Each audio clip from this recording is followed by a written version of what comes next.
So we are in April, halfway through April. So in February, I had a flare, but we didn't know it was a flare because we didn't think it was possible, right? hmm We knew that there was a distinct possibility that Maybe far off in the future, we thought.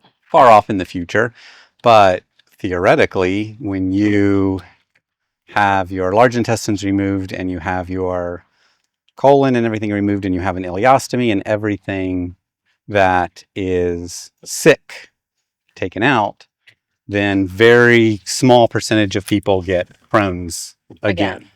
Correct. And so how many years have we been dealing with the ulcerative colitis back and forth Crohn's thing? Maybe 8 About 8 years. to 8.5 years. Lots of different doctors, different hospitals, and then failing all of the medications.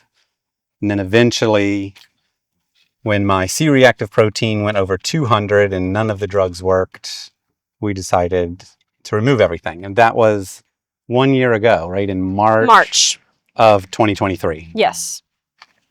So we went a full year from basically March of 2023 to February of 2024 without any inflammation, any symptoms, any sign of anything. Like total health. Well, you say no signs of anything, but what we learned is that you were showing signs. We just didn't know that. When did I start showing signs? You were saying that your output wasn't what it needed to be. Right. Okay, you're going to hold that. And that started about You said... December, January. Okay. Of December 2023, January 2024. Okay. And I had just assumed that it was fine and didn't realize that since I felt fine that it actually wasn't okay. Right. And we had kind of gone off diet. I wouldn't say we ate unhealthy. We definitely were going out and grabbing pizza at Moon River. Yeah. Or chicken wings or whatever. Yeah. Having like a cheat meal a week or something like that. Because we don't eat out that often. But yeah, maybe like a couple times a week we would go out and eat. Chinese food. Just thinking, all right, after years and years of it, we're in the clear. And then it turned out we actually weren't. Right. So when I started feeling bad in February, we thought originally maybe I had COVID. So I took a COVID test because I was just not feeling well. And then I went to my doctor at Mayo. They ran some tests and they're like, well, the inflammation markers are starting to go back up, which is odd for the first time in a year. Right. And so they thought I had C. diff. Right. Because that is something that with the Crohn's and the colitis that very common. And since I carry it. And we were hoping because that for you at your age, if you were older, it's obviously dangerous, but for us, C. diff was easier to fix. Yeah, just than an the antibiotic alternative. and I think fixed. Yeah. In my brain, the alternative, my first thought was not Crohn's disease again. It was actually cancer. Oh, yeah.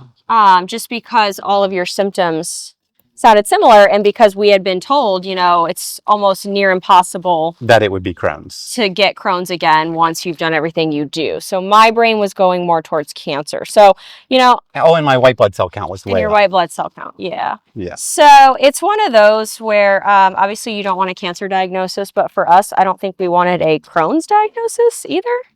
Right.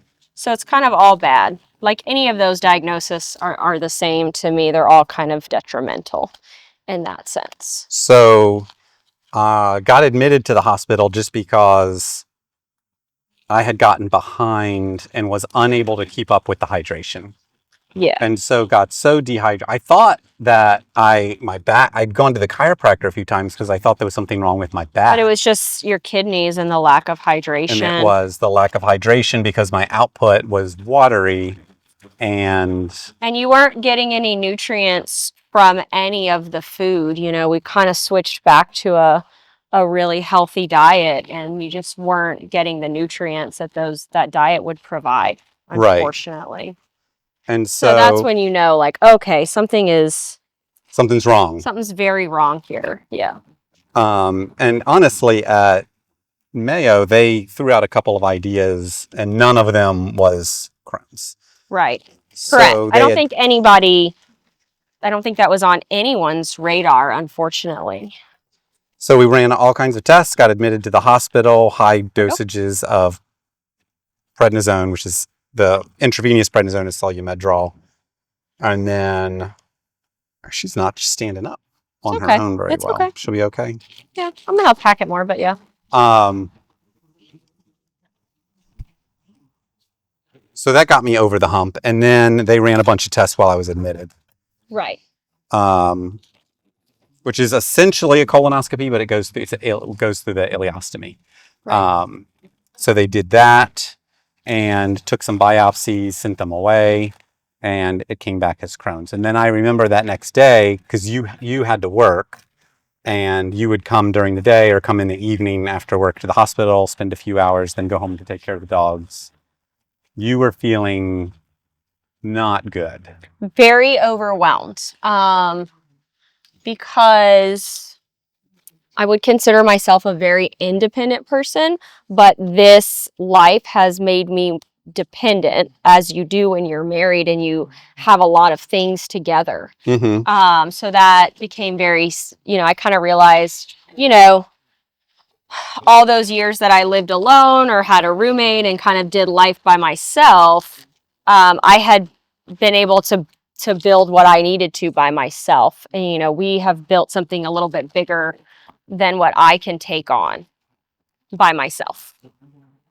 Right. And you're having these thoughts because you think my life expectancy is shorter. Yeah. So we had probably a 10-year plan. Yeah. And you're wondering like, okay, what's going to happen? Right. Where are we at? The stuff that we have, the house, the dogs, like how are you going to manage this? Which was very overwhelming. Right. Let's put him back on his roller and get him back in his spot, though. Hold on. Let me get the roller for you.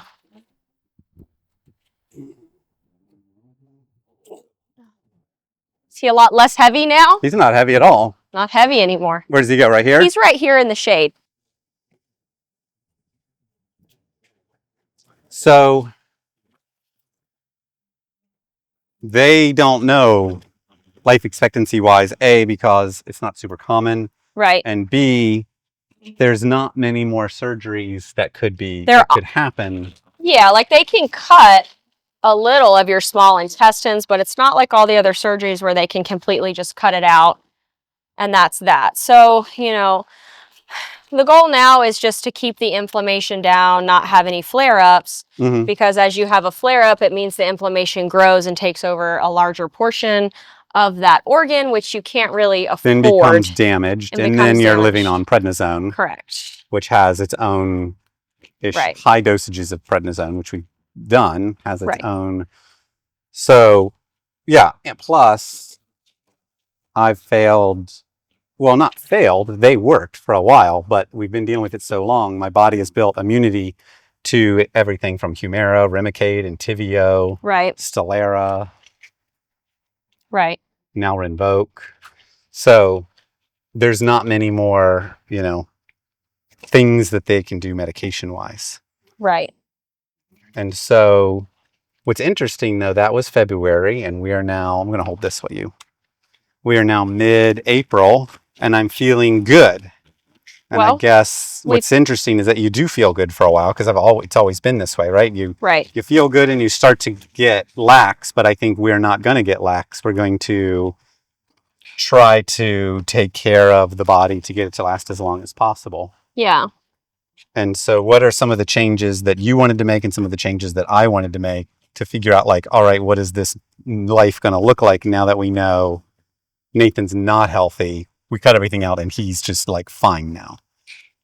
Yeah. So for me, the changes are, I can't maintain a large house on my own, a yard, a pool, that kind of stuff. I don't, need all of that extra stuff, basically. Right. And so what does that look like? So for me, it was about making some really tough decisions as far as what we have going on in life and eliminating those things that I thought Yeah, so we both have made added some that big strife. decisions. I think we should cut this guy right Go here. ahead. I think almost overnight, a lot of the things that you valued with maybe some of your, fashion clothes and some of the other kind of stuff, you were just like, I don't need some of this stuff. Some of the things I need to keep, but some of them, like, we don't need this. And then I had to decide, right, I've got a lot of hobbies, from motorcycles and Music and gear equipment and and equipment, and stuff. just, Yeah. we have a fairly, not a huge house, but for 2 people and 3 dogs, it's a a big larger house. Yeah, it's full of stuff, because I'm 45 and I've got years worth of stuff in it. Yeah, and we both collected a lot. And it's things that we love, but I had to make some hard decisions myself. It's like, I'll probably never play in a band again. Right. And I have to choose, like, what is it that I want to spend my days doing? Right. And I've chosen, the few things I want to invest time and money in, and have to make some hard decisions to sell and get rid of the rest of it, to not just hold on to it. Right. And you've done the same thing. Yeah. And we've sold a vehicle.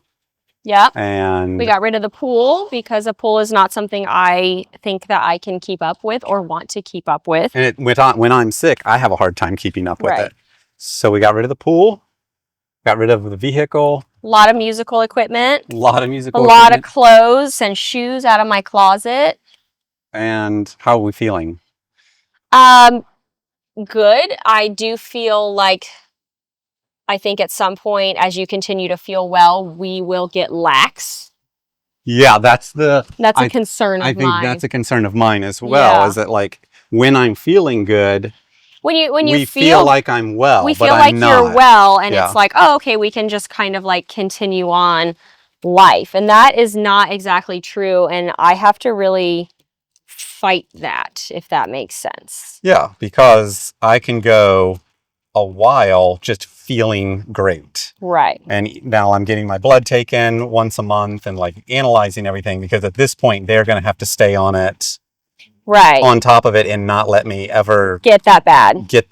Yeah. And we're going to have to pay attention. So now anytime a little bit of something is wrong. Oh my gosh. Yeah. I'm in panic mode. Like you have said that you've had a cold the past few days, and you've said you felt nauseous. And I'm like, well, what kind of, my immediate, I'm like, oh my God, it's a flare up. What have we done? What do we do? Yeah. Or if I do have watery output, like once or twice, it's like a full panic mode. Yeah. So we're not vigilant. sure that that'll ever, I don't know that we'll ever walk that back, like the panic of that kind of stuff. Yeah. But I think we just pay attention to it. And then now we've got a diet that we kind of invented, I guess, or we've kind of taken modified. We've taken different diets that seem to work for people that have these similar issues, and been really good and strict about staying on that diet, not really doing, we can have a cheat meal here too. Even if I do a cheat meal, it's still pretty close to staying on the diet. And I think we'll talk about that diet later, but I think with that diet, every time I was on prednisone before and I would come off prednisone, I would miss the energy, the focus, the drive that prednisone gives me. And I would feel kind of lethargic and tired, especially with having an ostomy and the rest of it. And you're not feeling that now. And plus the ADHD, like, I have a hard time with focus anyway. And I think with the diet, I don't miss the prednisone at all. I feel like I wake up, I have energy, I focus during the day, and the benefits, and I don't feel sick when I eat. I feel like the food gives me energy. I think that's the biggest thing. And that's like, for me, I'm obviously not as strict on a diet as you are, because I don't need to be, but I try to be in solidarity with you. But there are definitely times that I do not. And I will eat McDonald's chicken nuggets, which I love. And then I do instantly feel sick. I have instant regret. And so I do remember those regrets, and it doesn't happen very often, but it is harder for me. Yeah. Diet-wise. It just is. I like sweet stuff. I like desserts. Yeah. I like stuff like that. And you have to walk that back. And to me, fruit is never going to replace a dessert. Where for me it does. Where for you it does. So I'm glad that this diet works for you. I'm glad you're happy on it. I don't feel like you ever feel like you're missing out. No. I mean, we definitely sometimes have to say no to things just because I don't think there'd be anything on the There's menu. a few restaurants that I don't go to because like literally there's nothing there that I could eat. Right. But I can pretty much find something anywhere we go. Yeah. But yeah, I mean, the diet is simply every day eat foods that reduce inflammation, and every day don't eat anything that increases inflammation. I mean, it's that simple. It's definitely been a mindset of changing financially where we put our money. Like, we know that we now have to put our money into a diet, and we do spend quite a bit more on groceries, and we are at the grocery store a lot more. And so it is making changes. Because the foods that I eat don't last. Right. Yeah. And it has to be a certain thing. It has to be non-GMO, organic, grass-fed, all of those things. And we just do the best that we can with that. Yeah. All right. So what is next for us? We want to try to spend as much time as we can together and as much time as we can with the dogs and enjoying life with the parameters that we have financially and what we can. And that means scaling down our monthly expenses and maybe scaling down life a little bit so that we can enjoy it more. Right. Yeah. So that's where we're at. And then we'll talk about diet stuff and we'll talk about specifics like how we're actually doing it. Right. Follow up. Okay. Thanks.